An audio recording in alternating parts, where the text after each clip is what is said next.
hierdie Sepcast, waar ons dieper kyk, groter vrae vra en ontdek hoe Jesus steeds die wêreld verander. Daar is 'n subtiele detail in die verhaal van Noag wat maklik verlore gaan. God beloof nooit dat Noag die storm gaan vryspring nie. Hy beloof net dat Noag die katastrofe sal oorleef.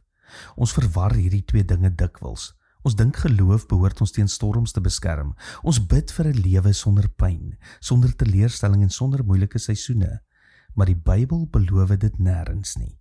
Trouwens, Noag, die enigste man wat as regverdig beskryf word, gaan steeds deur die grootste storm van sy lewe.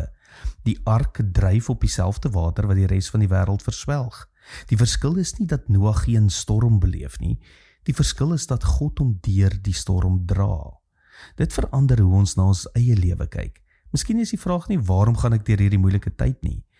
Miskien is die beter vraag, wat bewaar God in my terwyl ek daardeur gaan? Ons wil dikwels sê God moet ons omstandighede verander. God is egter dikwels besig om ons te verander terwyl ons omstandighede nog dieselfde bly.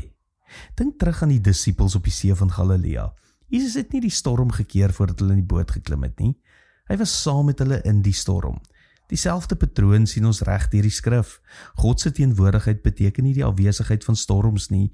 Dit beteken dat storms nooit die finale woord het nie. As jy vandag deur 'n moeilike seisoen gaan, beteken dit nie God het jou vergeet nie. Dit kan juis beteken dat hy besig is om jou te dra op maniere wat jy eers later sal verstaan.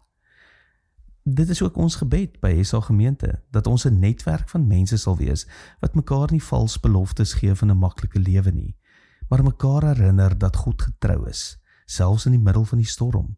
Want wanneer ons ontdek dat Christus saam met ons deur die storm stap, ontdek ons weer hoe Jesus steeds die wêreld verander. Tot môre, mooi loop.